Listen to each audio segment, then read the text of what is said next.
I'm Shankar Vedantam from Hidden Brain. For 10 years, our show has helped listeners accomplish their goals, improve their relationships, and better understand their emotions. KOSU is bringing me to Oklahoma City to share those key insights on Saturday, September 26th, live from OCCC's Visual and Performing Arts Center. Reserve your tickets now at kosu.org/tickets. That's kosu.org/tickets. Support for the Red Dirt D&D podcast comes from Home Creations, Oklahoma City builders providing homes in the OKC metro for over 40 years. New home safety features include anchor bolts, oriented strand board, and tornado straps in the event of severe weather. Features and locations at homecreations.com.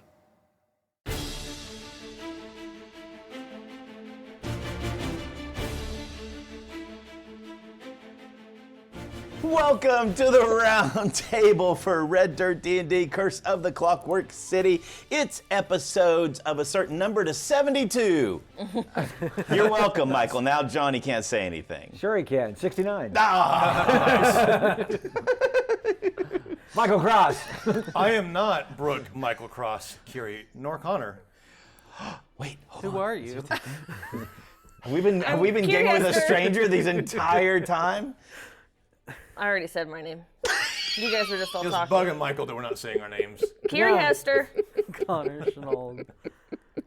All right, Johnny Payne. Jesus, Woo! There you go. Wait, your name's Johnny Payne?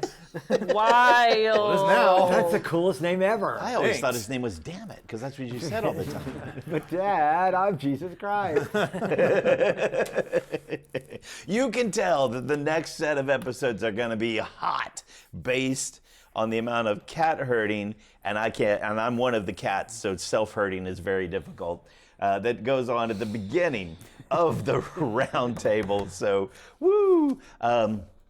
We are near the end, dear listeners. We're almost there. Wow. Yeah, wow. Who'd have ever seen this coming? My only friend.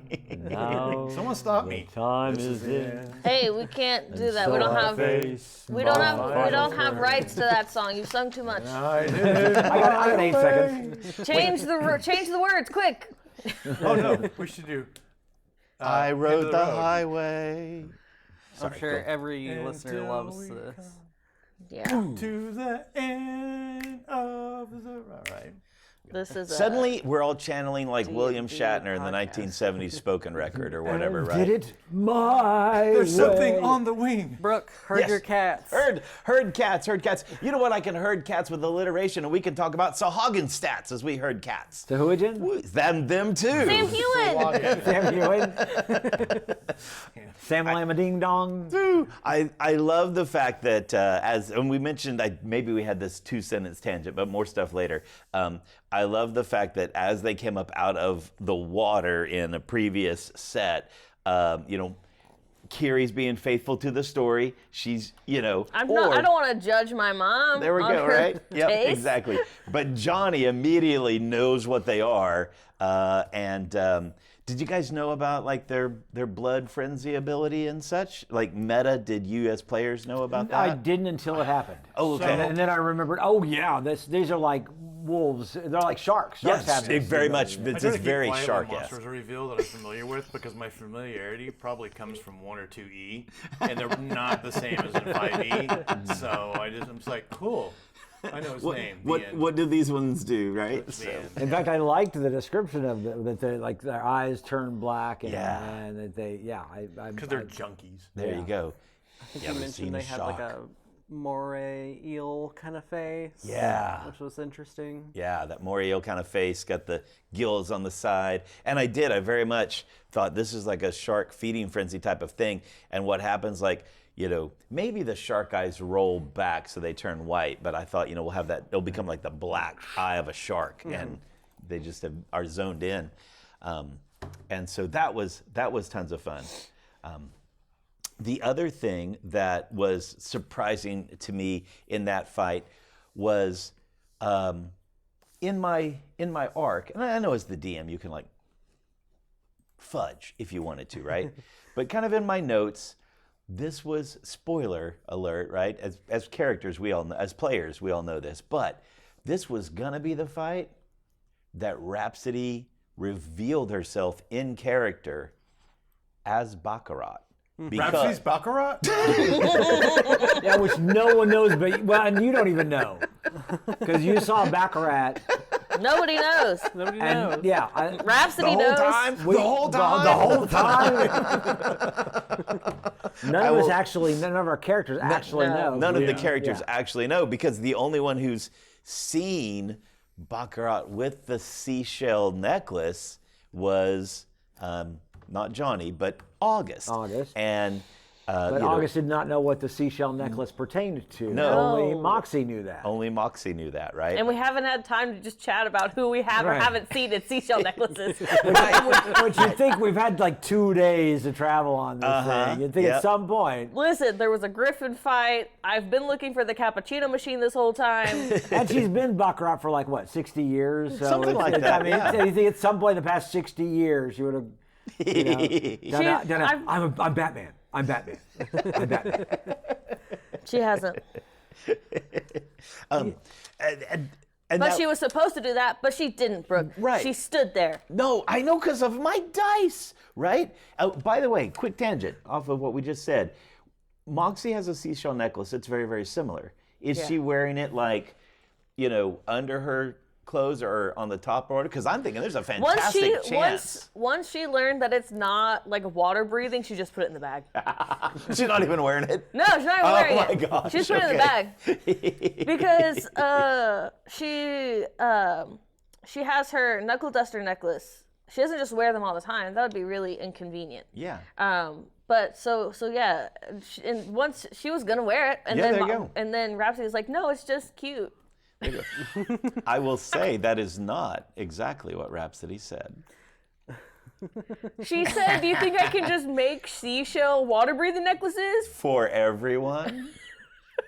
Well, Moxie doesn't know it's a water-breathing necklace. She's not wearing it.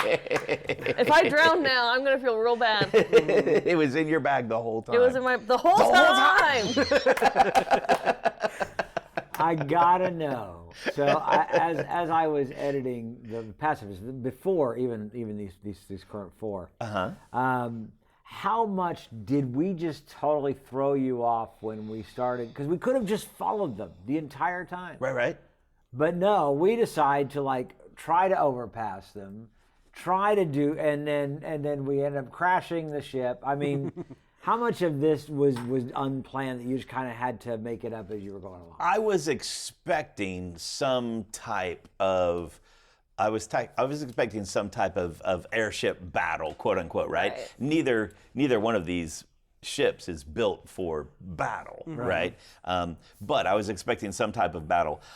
I thought that the Copper Dragon would probably be the instigator of it. In the notes, the whole time was, when you guys catch up, they're going to start throwing fireballs at your engines, right? That was the plan the whole time. You guys jumped ahead of that and started, picking at the balloon and throwing firebolts at the balloon and all of those elements. And so there's a little bit of a tweak that happened there. I think also, having played with us for so long, this group does not do passive well. You're heroes. Right, we are heroes, but we also, even the session before that, so just as the Griffins were attacking us and everything, we were trying to figure out, how do we stop them? How do we slow them down? We have to get there ahead of them. We have to get there first. We had been talking about we have to get there first the whole time. Yes. I think it might have been, the surprise might have been the way in which we, the point in time in which we tried to pass them, but I don't think passing them would have been as surprising. I wouldn't have been surprised if I was running the game, is what I'm saying. Yeah. There you go. Was there anything, and so there was some shuffling in my brain that definitely happened. So. Yeah, and the fact that we ended up crashing the ship and then fighting the Sahuagin, which was fun. I mean, that was a great battle. It was tons of fun. I loved that they came in at you guys from 2 different sides, right? They've been out doing something. When It was perfect. I knew that for the story that, we can follow an arc, I knew that if nothing else, Rhapsody was going to do it, but I knew that Moxie would take Rhapsody to the water. I just knew that you would. And that was going to be fantastic to have them come up. Then we have the second wave to change the battle come out from the tree line. And then a third Yeah, wave. by the time Uh-huh. the third wave came up, I said, "Oh, we're not supposed to win this." And yet you did. When your DM is throwing seemingly endless minions at them, something else is happening plot wise. There were three waves planned from the beginning. Now I figured that third wave was going to have you guys against the ropes, and thus when the Sea Riders come in, whenever that it was going to be a little bit of Deus Ex Machina? Deus Ex Machina, and a little bit of saving, but you guys would kind of be forced then to take a rest because you would be so low, right? And that was kind of the plan. Is I'm going to have this encounter that's going to force the party to take a rest because they just won't be able to start traipsing across. That's why I want to say I think it was a perfect encounter because it was there when it started. It was like, oh, we're in trouble. But we actually managed to pull it out because I didn't think I was like, oh, these are. I don't want to say like similarly. It reminded me of a higher level version of a band of goblins from level 2 or level 3, right? And I was like, okay, this is just supposed to be. We haven't had combat. I mean, we did just have that big ship battle, but we haven't had like a hand-to-hand situation. That was more of a strategic battle. We haven't been able to So this is where Brooke is establishing that the islands are dangerous. There you go. Yeah. And Michael, you were gonna say, but maybe not. But I was gonna say But go ahead. by the time that August was really struggling to bring down that priestess, I was like, oh, maybe we're not. Maybe this isn't what I thought it was. And because she just kept on her feet despite absolute massive amounts of damage from August, had that priestess been the whole battle would have been a lot easier if Moxie had backup, but she didn't really have backup. She was kind of like Sable was there, but Sable was also kind of like between the groups. Sable was at range, which Sable is a lot less lethal at, and August was stuck dealing with those forest Sagowans. Yeah, and I was forced to just basically be a healer because we've got. Well, I think the accident itself, knocking the hit points down. Yes. And with Rhapsody being seriously injured from that, meant that I'm gotta I can throw a fireball every now and then, but I've got to be the one who Rhapsody went down. I don't remember precisely. Moxie was very close. Yeah. A couple of times. Moxie, we barely kept up. I think, you probably had like 1-2 hit points. It might have been a Gear of Fate that kept you from going down one time. I don't think so. It was math that kept her up. It was Yeah, math. it was math. Because you tried to add the modifier and don't multiply the modifier. Double everything, right? Which would have put her at 20 hit points lost instead it was 17 hit points lost. That battle was difficult enough. August was doing absolutely massive amounts of damage on that priestess, and then of course after the battle was when Johnny and Kiri remembered that we were supposed to be doing a -2 on that whole thing because we're technically exhausted this whole time, and we hadn't done that at all. Nope. So that would have been a very different situation because August would have been even more stuck with that priestess if he had been struggling to hit her, or he crit on her a couple of times with a 19. Those wouldn't have been crits, right? So it's a good thing we forgot, I guess. Yeah. But Rhapsody didn't get to DM have rage. her "I'm a badass" moment. Minthra did. Yes, that's exactly what happened. So, a couple of things there. So since we started with kind of that arc, I'll finish that, but then we'll come back around and we'll talk about the forest line and stuff. But yeah, that was supposed to, Moxie's going to be in trouble. Here comes this wave, right? And the Brooks plan, which maybe I just should have fudged it, right? But I didn't. And and Rhapsody misses, right? And she was supposed to, just suddenly Moxie sees this style come out of her, that is like, wait, what was that? And would have created the conversation Well, I can for tell later. you this right now as well, because of what happened. We're obviously not talking about what happens next, but with everything that happens next, with Moxie realizing, Rhapsody's not coming back with me, I'm leaving here alone. She would have been less sad. Yeah. She would have been more angry. Oh, because what an interesting play. Rhapsody kept that from her. Maybe the dice are telling a story that we didn't expect. And so Moxie wouldn't have been as sad about leaving Rhapsody behind as she was and as she is. How interesting. So, finding out that someone has been lying to you, the entire time you've known them. Yeah. The entire time you've known them. Did you ever ask, though? If she's a masked avenger of the city that I don't know exists because it sounds like folklore? No, I didn't ask that. Yes. Next time. But see, this is also exactly, if you really want to get into it, this is exactly why it's really hard for readers of like Superman comics and Batman comics. Like, why would you not figure out that Clark Kent is Superman? Why would you not figure out that Batman is Bruce Wayne? Why would you not figure out that Diana is Wonder Woman? Yeah. Because you don't think about that. And You don't see the nerd. I remember Yeah. reading a Superman comic where Lois was like, look, most people don't see. If I knew you and there was some kind of superhero out here, at no point would I think, I wonder if Brooke is that superhero. Because Brooke's a goofus. Well, you just go, why would you? You just wouldn't. Right. There's no reason Well, and on to top think of that, again, Baccarat is this kind of mythical. Yeah. We see Superman flying around. I haven't seen Baccarat to my knowledge. Right. Yeah, because Stories. Sable has. saw Baccarat. But again, But we're Moxie not. had already gone back either into the Siren Song or towards the Siren Song.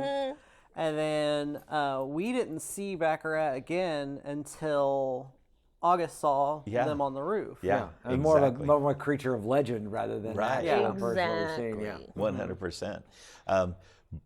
But as we alluded to just a second ago, I'm pausing for a moment actually because that just makes me so happy because I thought, man, there's a really missed opportunity, and I should have fudged the dice. But hearing Kiri say how Moxie would have reacted instead, I'm so glad the universe told that story. Well, because Moxie would have been mad because it would have, instead of Moxie seeing Rhapsody going for Marisol, the love of her life, she would have felt ditched and lied to. And like our whole relationship wasn't real anyway. Oh no. She would have been a lot angrier. Yeah.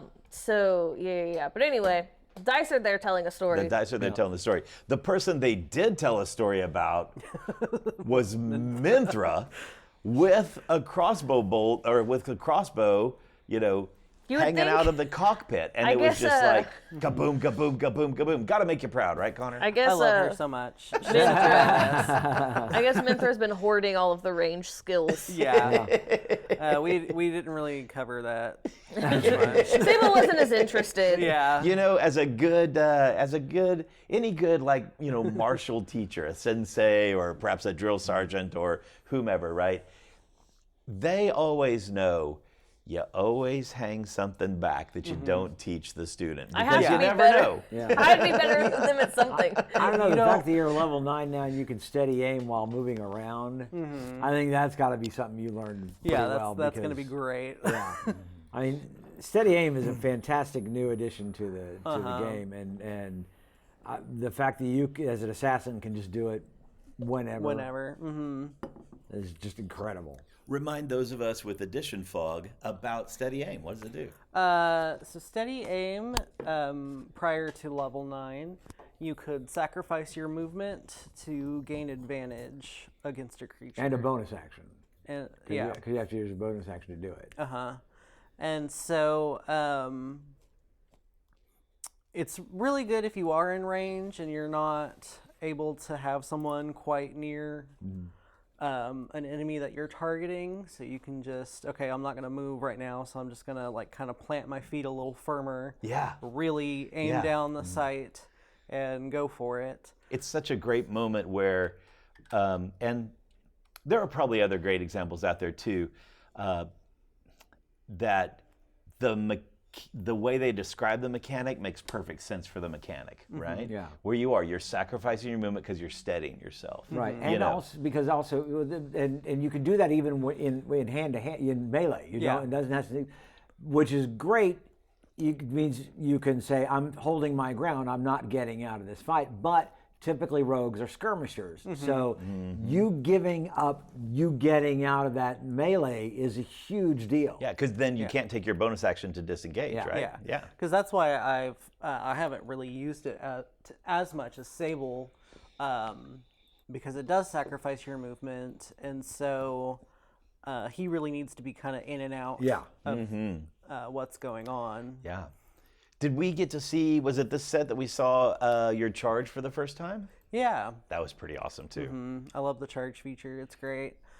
It's like you can do shove or you can do an extra 1d8 of damage, which for a rogue is great. Yeah. Yeah. Yeah.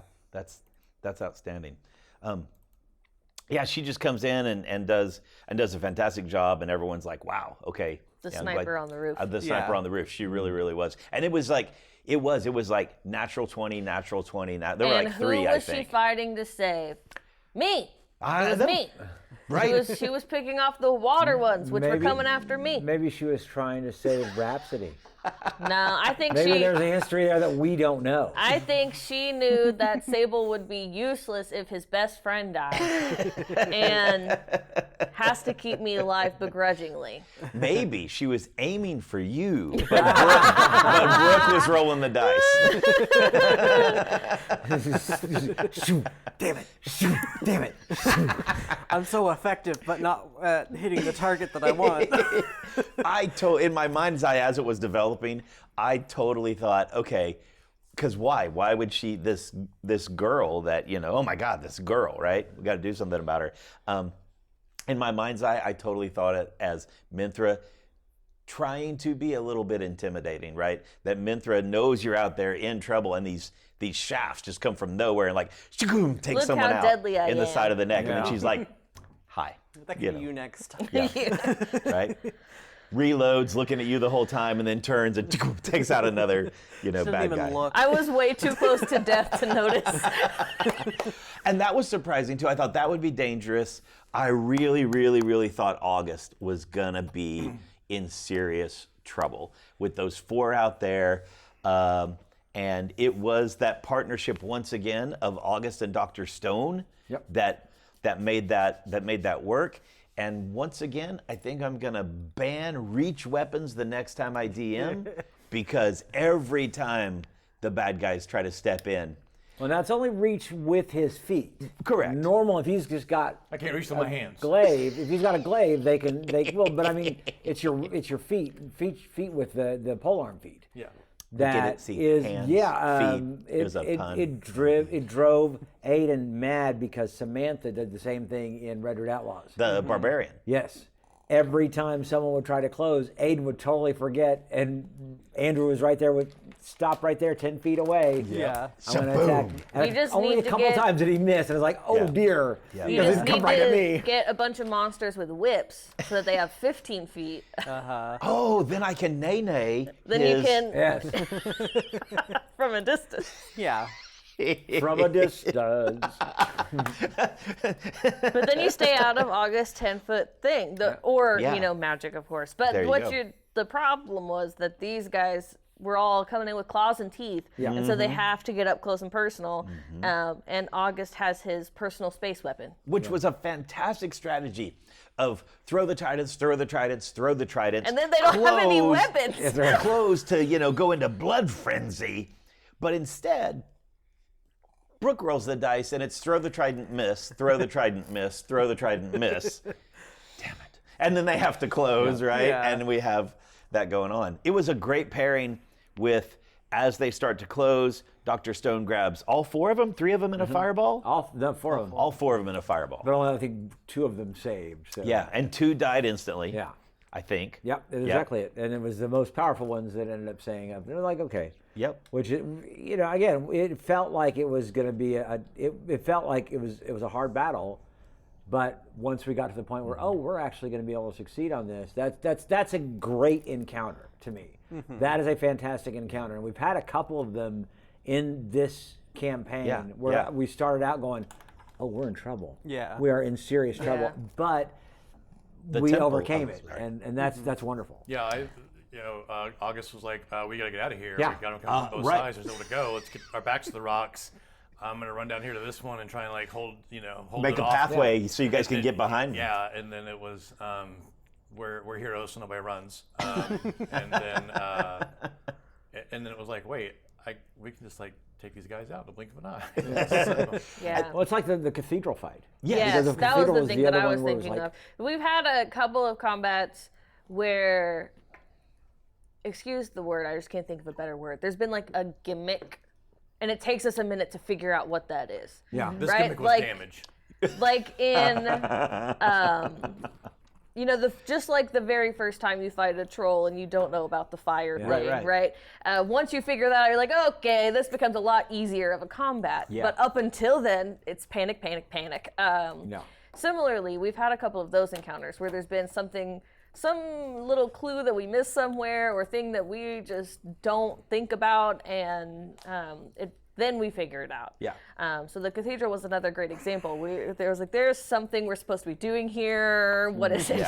Yeah. And again, the fact that we also did have a Deus Ex Machina if all else. We if had all else three options for Brooke to save our lives from a TPK, right? Because he could just start lying about Rhapsody's rolls. Minthra's there, and then of course Marisol is wherever Marisol is. Here's a question, Brooke. Yeah. Did you because sometimes you do this, where you'll roll like a D4 and be like, okay, that's how many rounds of combat until this thing happens? Or did you just decide, they're just gonna roll up at the very end? The intention was that I didn't roll randomly, but I kind of had it in my head that third wave would come out of the water, right? The second wave from the water, third wave total, right? Would come up out of the water. And then in looking at it on paper, I thought this is when the party's going to be in trouble, right? They're going to be depleted. I really thought it was August that might be down instead of Moxie. And if he goes down, then whoever on the Sahagin Forest side, whichever one of those is left, then is rushing Dr. Stone. If Dr. Stone gets in trouble, then everybody's in big trouble. If the cleric goes right? down, we've got problems. Yeah. And I'm going to answer I'm going to answer Kiri's question, but there was also a quick moment there where Dr. Stone and the Sahagin priestess were having a little bit of that cleric battle, right? Where you heal and then she heals herself, and it's like who can keep the healing going to keep people up. Yeah.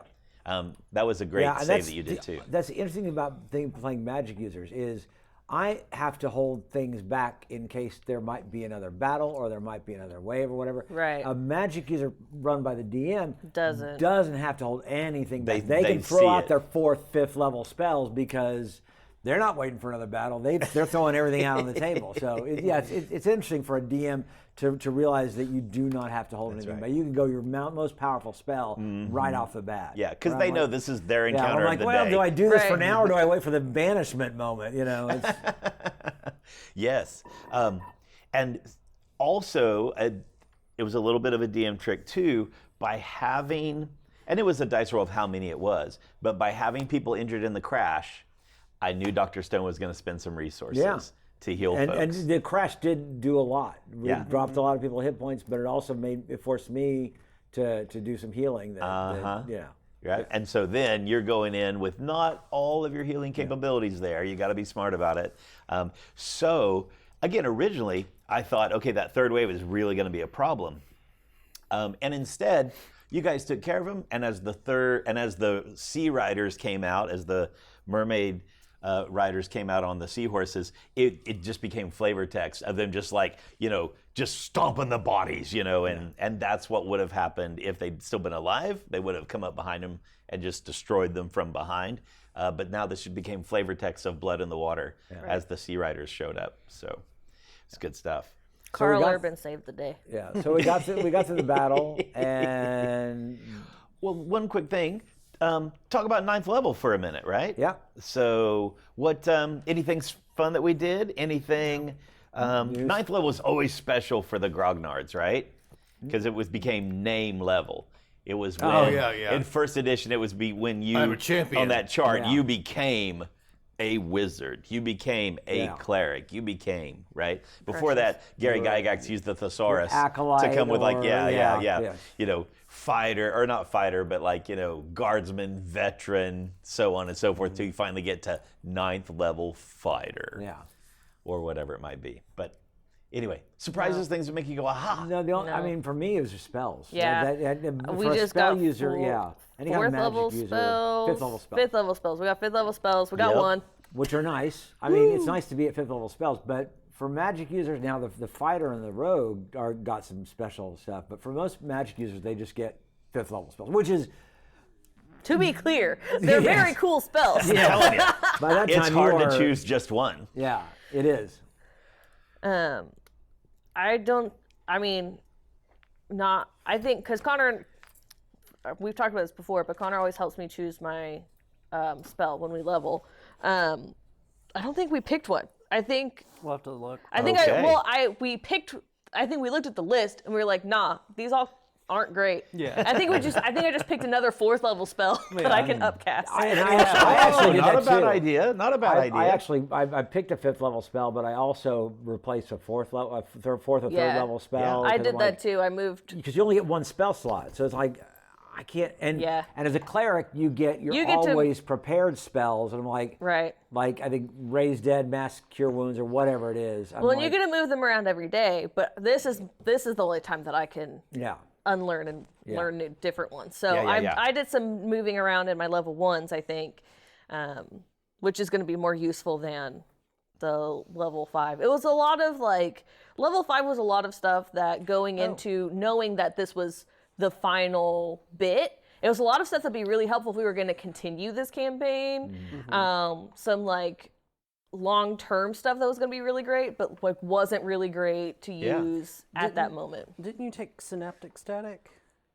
Yeah, that was one of the ones that was, Which is such a fun spell. Yeah, You know, it's the only thing I'm now thinking about at 9th level. I think I actually get because that's a 9th level is a new proficiency, is your proficiency bonus. Yeah. That gets me a new ritual spell. Oh, really? Congratulations. Nice.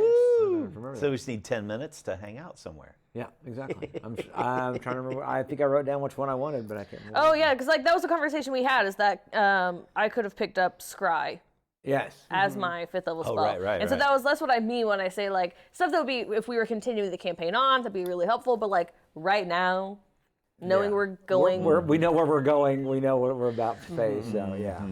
For sure. And you guys had a good pause. We'll come back to Scry. Right. Is that where Steady Aim came from? Was your 9th level, or was it something different? I've had that Okay. for some time now. But the steady aim where you could move, that came at 9th. That came at 9th level. And I also got the movement for the steady aim is the roving aim. And then I got the masterful mimicry, which I can unerringly mimic another person's speech, handwriting, or both if I have spent at least 1 hour studying them. Yes. Which probably won't come up, but who knows? Maybe. And a new sneak attack dice. You know, Yes. now that presumably, I don't want to make assumptions, right? But presumably, Rhapsody might not be coming back by choice to the Siren Song.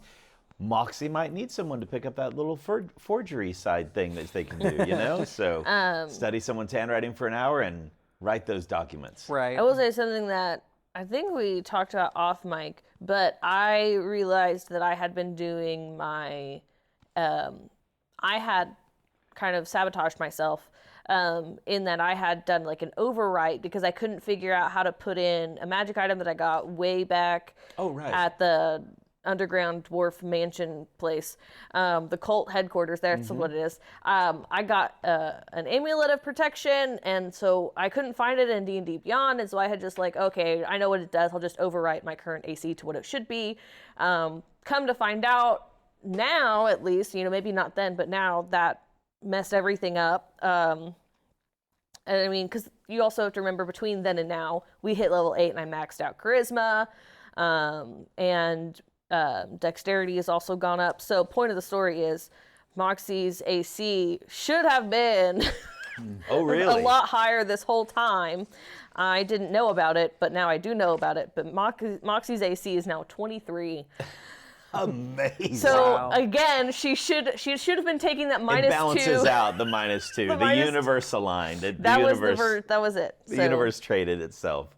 That's good. We'll have to update that because you will suddenly be a lot harder to hit. I am a lot harder to hit now. Yeah, that's absolutely fantastic. Johnny, in episode, did we talk about August's 9th level choice or feat or whatever? I'm looking here, and I don't have a 9th level choice. Ah. Are you sure? I wonder what kind of spiffy thing you get to upgrade. You should. Last thing I got Well, was not choice, but you get something in 9th level. Right. So last thing I got was 8th level, and it was speedy. Oh. That was your feat. That was the feat. Yeah. So Yeah. I'm 10 feet faster. Attacks of opportunity against me are at disadvantage. And something else I'm sure that I can't remember. I can dash over difficult terrain. Is it indomitable? Oh, that's the thing. Yeah. That not to give any hints or whatever, but that's the thing. When you talked about being able to dash over difficult terrain with no penalty, my DM brain went, huh. Why does Indomitable sound familiar, Carrie? If you go to your manage character. Oh, I got, Indomitable. Yeah, I think with Billy saving did it a throw, lot. I can roll +9, but I got that before 9. Huh. If you go to your manage. But indomitable gets better Yeah. at level 9, I think. No, nothing here says it does. Weird. Yeah. I also keep forgetting I have the ability to roll 2 sets of damage dice and take the higher, take the one I want. Yeah. I keep forgetting I have that. Yeah. There you go. I like it. Anytime I play a fighter that has that or a character that has that, I always also forget about it. I need to put like a sheet in front of me of. So I have on my I have a little index card with my knuckle duster stats on it because I didn't want to type it into D&D Beyond, but it does have a red circled Hellish Rebuke reminder on it. I need to add a red circled retaliation on there as well because it's the same thing but different. I think I seriously need one of those flow charts. Did you hit? Yes, over here. No, over there. Did it connect? Because there's stuff. If I did connect, things happen. If I didn't connect, I have other choices. Right. I know. Yeah. I know. It's such a fantastic. Play a fighter. It's simple. No, there's like 50 things to do. Play a wizard. I cast the spell. Now what? I don't know. Yeah. Walk over there. Yeah, wizards, you just got to read the spell description. There you go. Right? Yeah. Wizards, the difficulty is preloading, right, with what you're going to choose and how you're going to think it works, and then then you're done. Yeah.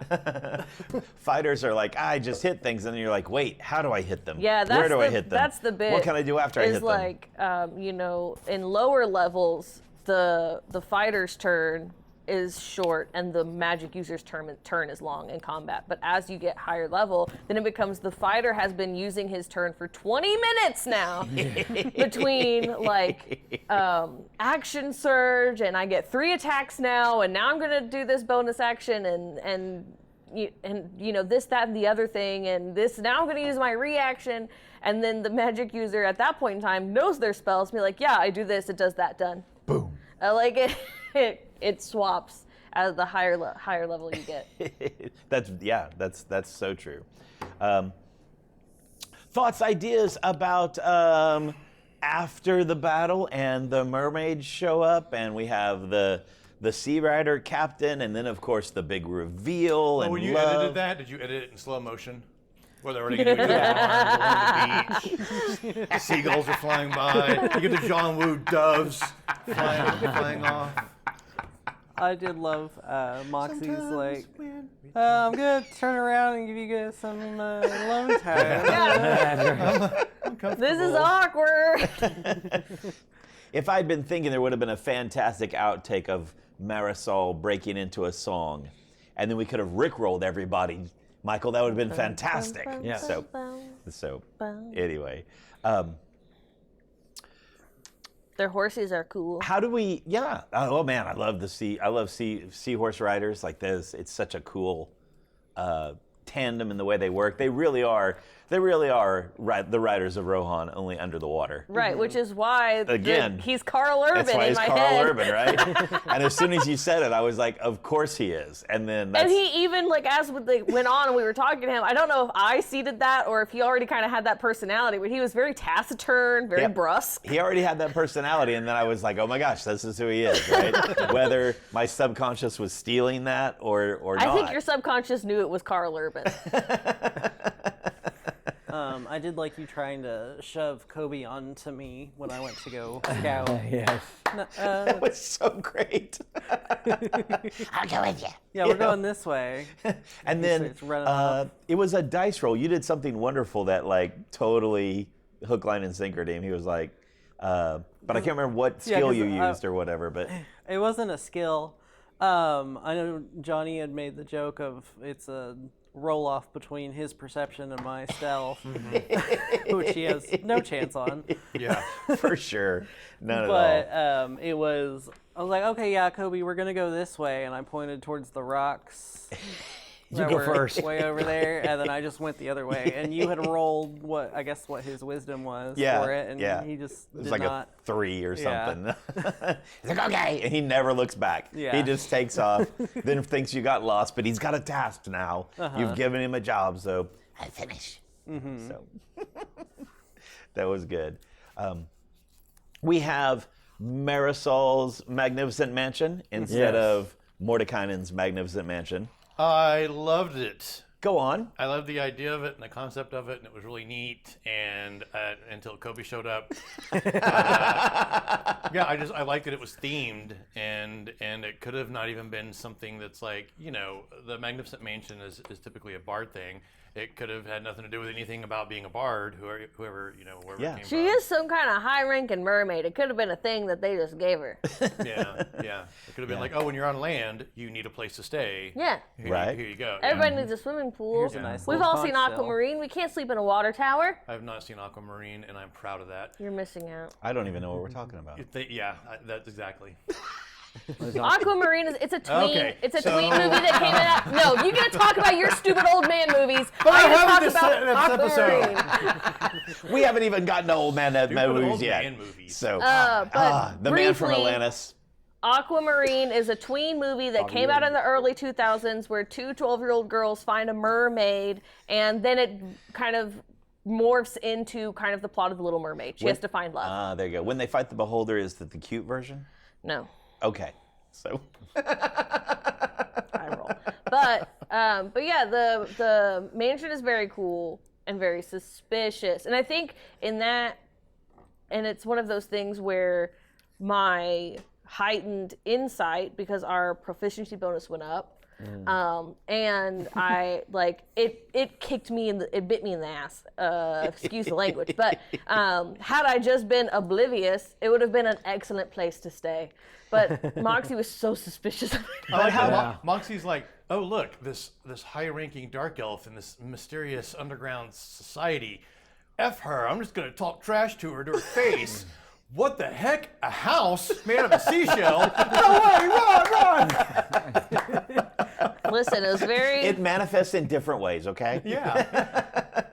I was just less angry, more suspicious. And I love the fact that we did, each one of us had a different reaction to this. Yeah. It's like, for the three of us, like, yeah, go in, relax, chill out, eat some food. For Moxie's like, don't eat. What are you doing? Moxie was like, what do you mean there's a gazebo behind the house? What's the gazebo doing? And that whole thing came to life. Yeah. Very suspicious of the DM. Could only assume that like you were going to have an Odyssean Circe moment, Yeah. and you guys come were out gonna and be trapped. it's been 5 years, and the sky is dark, and there's a giant, overarching web across the sky, right? She's like, we Playing lost. that campaign. And if I could have, that would have been great. We should have just done that. Then we'd be done. I know. Anyway, We wake up 3 weeks later and the world is destroyed. Okay, well, that was fun. back into the mansion, everybody. Let's go. Marisol only cares about, as of our characters' understanding of Marisol and the mermaids right now, all they care about is being left the hell alone. And whatever this trouble is, has started to infringe on their underworld, I would underwater. like to just point out, we've been calling them mermaids. They're sirens. They're sirens. They are supposed to be the I don't know, Lure quote, you unquote, to your evil, death. eviler mermaids. And They're not mermaids. They're sirens. But I think it's also the Well, and then, enemy of of my course, enemy type of thing. Yeah. you described the house as being like, oh, it draws you It in, does. and It like it does. makes you feel this thing, and I don't. So you can like get a good that. night's rest. No, suspicious. So, It did cure your exhaustion, so It It y'all did should, cure your exhaustion. y'all should be grateful of that. but For a moment, I thought that you might actually like not stay in, that Moxie might not stay inside long enough for the exhaustion But she would have to gotten be a long rest cured. anyway. She would have gotten a long rest anyway. Yeah. but I did stay for dinner. I did not eat anything because it seems fake-coded. But I do question. I ask Carl Urban all my questions, and he does answer them. Yeah. Because which he is was nice. ordered to. He was ordered to. But at this point in time, we don't know anything about Marisol or the Sirens or anything like that, or their motivations. Like, from Moxie's point of view, at least, all Marisol cares about is Rhapsody. She has Rhapsody now. Right. Yeah. Yeah. So why would she help us? Like, it was, one of those, like, I'm just going to keep you here forever. Yeah. That's why Situations. Rhapsody's not lonely. Well, and I also kind of, I mean, it's maybe a little bit meta, but again, I was going with the fact that if we had gone to sleep and 100 years had passed, that's not really good for the storyline. So there is a little bit of meta going. Yeah, we're not going to go to sleep for 3 weeks or Right, whatever, because then we wake up and we've lost. Yeah. and that doesn't work either. So I could definitely see We Brooke making it to where, like, maybe not 3 weeks, but maybe like a full 24 hours or something. And like, instead of being able to stop the god from coming through the gate, now we have to fight the god who was already through the gate. we still might be there. I have could not still happen. overlooked the fact that we are fighting Rolf. But But with the us- only problem is Rolf doesn't have any 5.5 stats like they did back in the original. But here's the know. thing, Like we- back in the original, you just make it up. We Yeah. also know with, that Or you with get us DD's not demigods, having it's there. been captured and yeah. put into sleep, we did miss the Moxie Minthra team up that would have had to go in, quote unquote, solo to go fight it. yeah. But That would have been great. we They would also have been know slap fighting each other the whole time. we also know that Brooke. The shade, it would never be daytime again because of the shade that would have been between the two of Eye them. roll. Right? It would have been night forever. We know that Brooke has no qualms pulling Pathfinder stats, though. Like, because, like, that's why I couldn't find the. Stats, Jesus. You know what I mean. Level 9, 500 hit points. No, I know what you mean. But it's It would like, be bad. It's hard. That's why I couldn't find the Amulet. the amulet that Yeah, he yeah. gave me in D&D Beyond, because it's not a thing. It's a third edition And thing. it's not, so. it's not just Pathfinder. He'll pull other stuff like third Yeah. edition or Yeah. first Right. edition, which is There's a fun. whole they're library cool. out there. Yeah, there's a lot of great stuff out there that just never got adapted to it, and then now there's a lot of stuff that has since then. Although I which is kinda will cool. point out, as we head into these episodes, once again we find ourselves going to hopefully stop a ritual, which is going to bring forth an entity that would take over the world. It is a great. I mean, it's just the arc. I mean, it's either that or dragons, because that's what's in the name, Dungeons and Dragons, right? We did in campaign 2 fight a dragon. I know, right? It's Those are your Honestly, two options. There's really only so many plot points you can hit. Yeah. As There's a only climax. 7 stories, right? That's right. So But it is a typical good D&D because it adds to why we're in a hurry to get this, why we are trying to fight this thing, because our world is in danger. And so there's only a few tropes you can use, and that's like it's always a good one. yeah, it works really well. When So you there we go. guys, So for the next DM that we have here, maybe that's something they can think about not doing. I think whoever that is needs to steer away from gods and there you But I go, love right? them. I mean, Yeah. maybe dragons this time. Can't go wrong with dragons. We haven't done like a war situation. We have Yeah. it, or we, and also then you've also got like the aberration type thing. Where, like, you've got beholders and anything. Like they're all the gross things are all aberrations. Mind flayers and stuff like that. I mean, gibbering mouthers. Indeed, those are all the gross things. I don't know if those we're are ready awesome. to introduce space into Tanberel just yet. or like bring in some, we might stay grounded. Yeah, you know. bring in but, some great old ones, and we'll just fight Cthulhu. Campaign It was the 4, weakest, we're fine. tentacles. That's what. There's your tagline. I've seen enough anime to know where this goes. Yeah. But you know what? We should go to space sometimes, just a teaser, right? We do something sci-fi Everyone- sometime. Maybe That'd be sometime- fun. Maybe that'd be fun. Anyway. Everyone gets a good night's sleep wherever they sleep. Wherever they slept. Everyone gets a good night's sleep.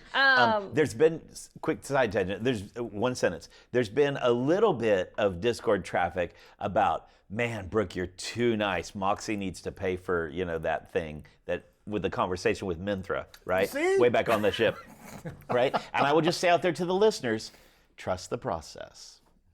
Anyway, now that I've laid that little bit of suspense. Because I dun, dun. mouthed off to her? Yeah. That's crap. She don't There you take go. too kindly to that. There you go. So trust the process, but back on Here's track. the We get a thing. good night's sleep. Nothing about Minthra- her would take too kindly. We also know that Minthra is not reactionary. Right. She's So just that would be, patient. yeah. And so it would be one of those like, okay, I'm not going to slap you right now because we're doing something, but I'm going to file this away for later. You have told me what your character is. Like, character mean like your moral character. And so it's going to shape it definitely doesn't make Moxie look any better in Mrs. eyes. So like it's going to shape that's the way true. she views her, Yeah, but that's true. In 2 years, Moxie's gonna wake up dead and go, "Oh crap! That thing I said on that one time." but With a little note. But I think here's the other thing to that. In this campaign, all of us have maybe not all of us. Maybe it's been mostly Moxie and maybe a little August. There's a slight smile on Kiri's face, boys and girls. Has said something to somebody that Daring them. is rude, is mean, is confrontational. Also in the real world, every time some asshole comes off with an asshole comment, you don't just punch them. Right. You don't. Sometimes you just roll your eyes and walk off. Yep. So, yeah. Yeah. When August does it, he knows he's weighed the situation. That's why August kept his mouth shut when he was around her, or he politely said, "Could I have a moment of your time?" Yeah. Not like, "Yo, she bitch, get over here. We gotta talk." I mean, I didn't say that either. I know, But it's okay. There's defense for consequences of actions. It's okay. sure, consequences of actions. Oh my God. Well, you did punch Young her. people do not like I didn't know she was her consequences at the time. I'm just saying, this is. Do you hear me? I don't like generalizations about young people in D&D. I don't like that young people are protected class, but old people can be called stupid old people movies. It's good. They've always been called stupid in movies. It's like Ferris Bueller. Never mind. But I think that, I don't know. I don't know how to explain what I feel about that, but I feel You want to like be able to do what you did and be okay with it. And that's okay. It makes great story. Like, you don't want to, as Brooke's 2 cents, as a player, you don't want to be a jerk, right? And you don't want to derail the story or anything like that. But we've established, like, Moxie does not like being told what to do, Right. I think and that August does not. And Mithra does not like being talked to that way. And so yeah. you got the clash. And that they're not going to tension. become fast friends over it. No, right? And we're going to become fast friends anyway. It's not like, I mean, if Moxie had been, "Oh, you're the most wonderful thing," and buttered up to her and kissed her ass, she's still not going to say. So, There's a middle what ground, you though. did nothing. Yeah, that's what I'm saying. That's what yes. I'm saying is that, like, Minthra wouldn't see it like, she would see it as, "Oh, that's an insolent, this is why you don't work for me. This is why I don't like you." It wouldn't be "I'm going to plot your downfall." But there's a middle ground, though. There's a And middle it starts ground, with too. respect. Yeah. Yeah. I was going to what? Hey, Connor, do you remember, did that Moxie, oh God, it's that Moxie girl, was that like episode 3 or her. 4? Yeah, it was like the introduction That of was way Minthra. early. It was Yeah. way early, and Minthra automatic. It's so interesting that again the universe, has that connection where I think Brooke's just that- being playful to give a little contrast between a little tension between Sable, who has a friend. We're best friends. I love it when you guys take the hook. It's great. And then we know what's on each other's brains. And then the tension between the friend and the mentor, right? And that's where it think- came from, but now it really plays out. I think there's also people, like, you forget the inner conflict of Minthra as well, and we started seeing hints of it in not this pack of episodes, but the last pack of episodes, that Minthra genuinely cares about Sable. And like I mentioned earlier, Minthra knows that Sable would be upset Yeah. if Moxie was, harmed. Yeah, that yeah. Minthra knows that Sable's going to make stupid decisions to keep Moxie alive. And so I think, I don't know. I think, maybe Minthra might I could have done this, but I did. I could have shot that guy that was fighting you, but I'm going to shoot this guy that was fighting August. I could see it the consequences manifesting that way. Sure. But they're not going to have a fight. Don't be sitting on hooks and needles to wait for Minthra to have a fight with It will Moxie. probably not I be don't a think it's direct gonna- confrontation in any way, shape, or form, and that's okay with those things. We have this interesting moment though, kind of dovetailing off of that, right, where Sable and Moxie is it just there's a little bit of a conversation of if anything happens to me, get out of here, or is that in the note? No, he says that to me. Yeah. I thought it was actual verbal, or if anything happens, you need to get out of here. Yeah. Is that from a little fear of Sable having a little nervousness about Minthra? Is that what that is, or? No, we're going up against something that we don't know about. There is a possibility that our main line goes down and Moxie doesn't need to be there. Yeah. Well, and the way that I heard it as well was don't feel bad about leaving all three of us behind. Get your butt out of there. It wasn't just if Sable goes down, he says, to me it sounded like leave August and Dr. Stone too. Get out of there. Yeah. Yeah. Because that is Sable's only goal is to keep you alive. Yeah, because we're friends. So how much of that is a doorway into something really big on Sable and his relationship with Moxie?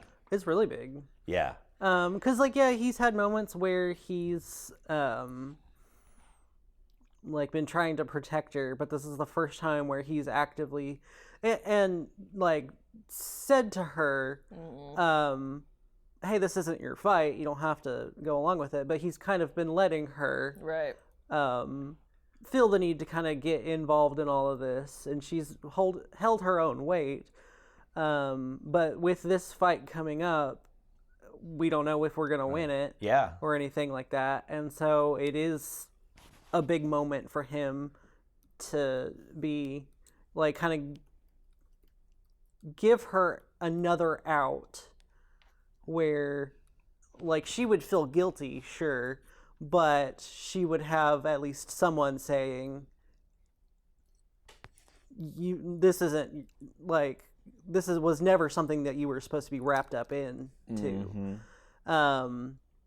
And out of anyone, you need to be the one to survive. Because. It's very cute. Because. Okay. Because of the wonderful things. I was thinking because Moxie out of the party, with the exception of maybe of Dr. Stone, right? Moxie's the one that can still do good in the community. Obviously, August can do heroic defense, hero, clean the streets type of thing, and Dr. Stone has the clinic, right? And those type of things. But I saw it as more of out of everyone, Moxie is the least connected to this. August stumbles upon, like, his whole pit was like, the city is corrupt. Yes. That's going to lead him to Zaylen Pierce no matter which avenue he pursued that at. Eventually it would have led to Zaylen Pierce. Yes, it would have. Dr. Stone is the chosen one. He forgets this. His goddess has chosen him I said, you have to go, right? His goddess has chosen him to be in Ironspire to catch wind of all of Right. this. The prophecy didn't know why, but just you have to go. You're the one that's supposed to go. And then Moxie was just there. Yeah. Just the bartender. And that's what I meant earlier by like Moxie just ended up being wrapped up into this. Yeah. And Sable has given her a couple of outs of like, this isn't your fight. You can just go back and just tend to the siren song. Yeah. Right. Yeah. And Just go. So she hasn't taken it. So maybe if things go south in this fight, she might take it. There you go. Just a couple more minutes left, I think. But I mean, obviously there's combat examples, but what are some things that you're thinking of in ways that Sable has kept Moxie safe, like across the timeline of Ironspire or something like that, right? Well, You see, my taxes were actually supposed to be double. You might be onto something. well, it's like being assigned to the siren song. I've got protection over her. I was the one there for when the assassin targeted the siren song, which Moxie could have stayed. I think we went to the library at that point. Right. Moxie could have just stayed at the bar and not gone to the library with us. And then just like in combat. Yeah. If Moxie gets hit pretty bad or it seems like someone's trying to focus on her, Sable kind of does kind of reroute to get to her. Yeah. That's so interesting. That is a doorway to once again kind of a Sable backstory cliffhanger in the round table, right? That Sable has been watching Moxie for a while, connected with Moxie for a while, and maybe in our next round table we'll find out what's in that note that got put into the bag. And we'll have a chance to talk about that and all the other wonderful things. Next round table, too, we didn't even talk about She Who Swims the World. So we'll have to talk about that as we get to the conclusion of riding this Titan. And that'll be in next round table. So any other teasers? Nah.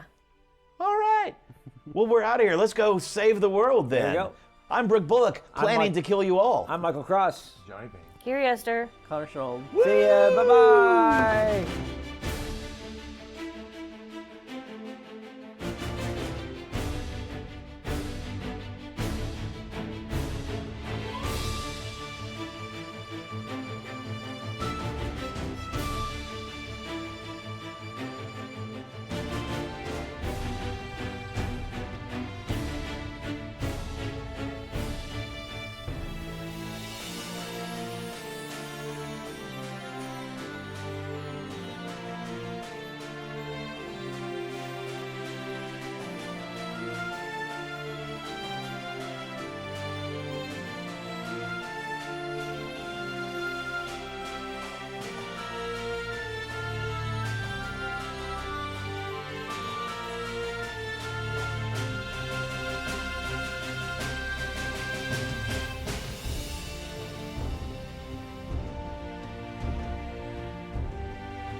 Keep up to date with the coolest geek shenanigans in Oklahoma when you listen to the Okie Geek podcast.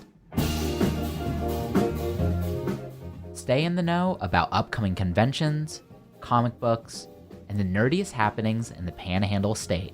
That way you don't miss out on things like live Mario Kart, Wizard comics, or board game conventions. Search for Okie Geek on the NPR app or wherever you get podcasts.